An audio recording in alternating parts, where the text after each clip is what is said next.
আগের দিন বর রাত্রিবেলা মাছ নিয়ে এসেছিল। মাছটা কাকু ঠকিয়ে দিয়েছে, পচা দিয়েছে। তো এই মাছের ঝোল ঝাল করলে কোনো কিছুই ভালো লাগছে না, তাই ভাবলাম মাছের একটু ভর্তা বানিয়ে আজকে খাবো। তো ভর্তা বানানোর জন্য অর্ধেক টমেটো নিয়েছি, একটা বড় পেঁয়াজ নিয়েছি, একটা শুকনো লঙ্কা নিয়েছি, আর নিচ্ছি কিছু রসুন। তো এখন আমি রসুনের কোয়াগুলোকে ভালো করে ছাড়িয়ে নিচ্ছি, আর রসুনটা একটু বেশি পরিমাণেই দিলাম, তবে ঝালটা একটু কম খাই আগেই বলেছি, সেই কারণে লঙ্কা একটু কম দিয়েছি। এরপর কড়াই দিয়ে দিচ্ছি সর্ষের তেল, আর হ্যাঁ, এটা কিন্তু সর্ষের তেলই দেবে।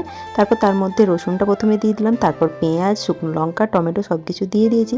আর এদিকে মাছটাকে একটু ভালো করে ভেজে নিয়েছিলাম, তো ভালো করে এটাকে এবার ছাড়িয়ে নেবো কাঁটা বেছে বেছে, যাতে কাঁটা না থাকে। তারপর যেগুলো ভেজেছি ওই ভাজা সব কিছু এর মধ্যে দিয়ে দেবো, দিয়ে এবার একটু ঠান্ডা পর্যন্ত ওয়েট করবো, তারপর ভালো করে এটাকে মাখিয়ে নেব। তো এটা ভালো করে মাখিয়ে নিয়েছি, আর দেখো আমার মাছ ভর্তা একদম রেডি। আর এটা দিয়ে পান্তা ভাত খেতে যে কি ভালো লাগবে তোমাদের কি বলবো। তো আজকে পান্তা ভাত একটু কম ছিল, তাই জন্য আমি ভাতে মুড়িতে করে মিশিয়ে এখন খেয়ে নিচ্ছি। আর তার সাথে তোমরাও কিন্তু এইভাবে একবার মাছ ভর্তা মাখিয়ে খেয়ে দেখো কেমন লাগে, অবশ্যই আমাকে কমেন্টে কিন্তু জানিও।